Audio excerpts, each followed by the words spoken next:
Hello mga kapatid, Jonathan po at magandang araw. Sa video na ito mga kapatid, ang aking isi-share sa inyo ay kung saan nga ba mababasa sa Biblia na si Jesus Christ ay Diyos. So kung ikaw ay may katanungan kung si Jesus Christ ba ay Diyos, or kung ikaw ay may pagdududa kung si Jesus Christ ba ay Diyos, ito na ang panahon para malaman mo kung si Jesus Christ ba ay Diyos, dahil babasahin ko sa Biblia kung saan nasusulat na sinabi na si Jesus Christ ay Diyos, or kung may mababasa nga ba sa Biblia na si Jesus Christ ay Diyos. Sasagutin natin yung mga kapatid sa babasahin natin ngayon sa Biblia.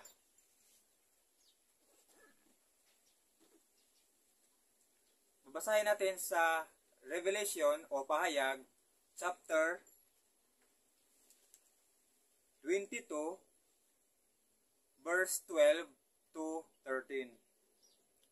At sinabi ni Jesus, makinig kayo, darating na ako. Dala ko ang gantimpalang ibibigay sa bawat isa ayon sa kanyang ginawa. Ako ang Alpha at ang Omega, ang una at ang huli, ang simula at ang wakas. Sinabi dito ni Jesus Christ na siya ang Alpha at ang Omega, ang una at ang huli, ang simula at ang wakas. So ngayon, babasahin naman natin sa Revelation or Pahayag chapter 21 verse 6 to 7. Sinabi rin niya sa akin, naganap na, ako ang Alpha at ang Omega, ang simula at ang wakas. Ang sinumang nauuhaw ay bibigyan ko ng tubig na walang bayad mula sa bukal na nagbibigay buhay. Ito ang mga kamtan ng magtatagumpay. Ako'y magiging Diyos. Uulitin ko, ako'y magiging Diyos niya at siya na may magiging anak ko.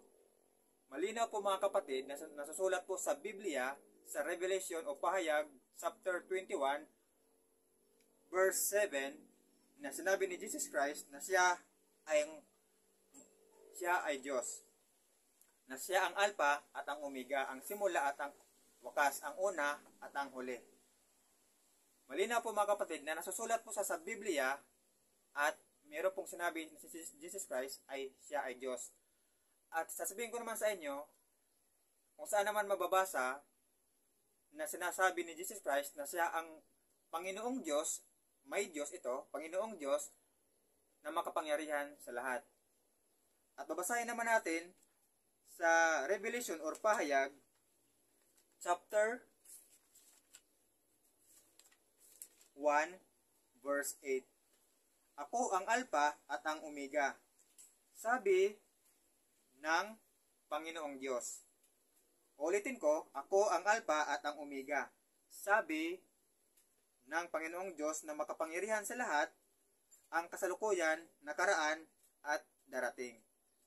So malinaw po mga kapatid na sinabi ni Jesus Christ na siya ay Diyos, siya ang Panginoong Diyos, siya ang makapangyarihan sa lahat, siya ang Alpha at ang Omega, siya ang una at ang huli, siya ang simula at ang wakas. Ngayon, nasagot na po natin mga kapatid kung siya ba ay Diyos.